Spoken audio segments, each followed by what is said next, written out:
This is an interesting problem. Let's read it first and then decide how to solve it.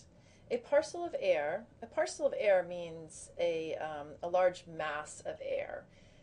Of volume 1 times 10 to the third liters at 20 degrees Celsius in 1 atmosphere rises up the side of a mountain range. At the summit, where the pressure is 0.75 atmospheres, the parcel of air has cooled to negative 10 degrees Celsius. What is the volume of the parcel at that point? So this question is, what is the volume of that big mass of air at that point? It's sort of like how we track weather and how we track large masses of air moving around the Earth. It's called a parcel. But anyway, the question is, what is the volume of that parcel at that point?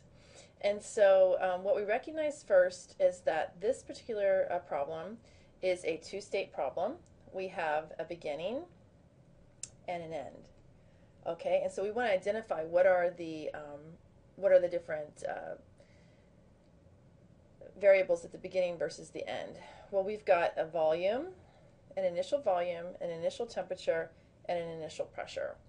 And that mass of air with that volume, that temperature, and that pressure is a fixed quantity of air, and it moves up the side of the mountain range. At the summit, the pressure has changed to 0.75, and the air has cooled to negative 10 degrees Celsius. And so the question is, what is the volume of the parcel at that point? So sometimes this would be called a combined gas law because we have three things changing: volume, pressure, and temperature, instead of just volume and pressure or temperature and volume. So the first thing we want to do is just state our initial and final conditions. So the initial volume, the initial temperature, the initial pressure, and of course the amount is fixed, so we're not going to worry about that. It's constant. We'll just say that's going to be constant. Okay, and so the initial volume was 1.00 times 10 to the third liters. The initial temperature, 20 degrees Celsius, but of course we're going to have to convert that always to absolute temperature, so we'll just go ahead and add the 273, and 1 atmosphere pressure. So 20 plus 273 is 293 Kelvin. All right, the final conditions, V2, T2, P2, of course the N is constant, so it's not going to change. Well, we're looking for the final volume. That's what we're looking for.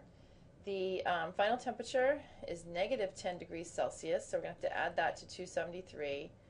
So that's going to end up being 263 Kelvin. And then the final pressure went down, it's 0.750 atmospheres. So the relationship here then is that P1 V1 over T1 is equal to P2 over times V2 over T2.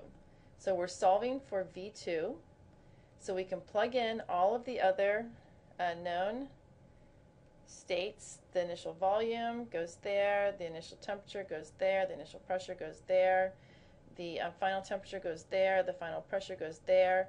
Plug all those numbers into your calculator, solve for V2, and the answer you will get is 1,200 liters.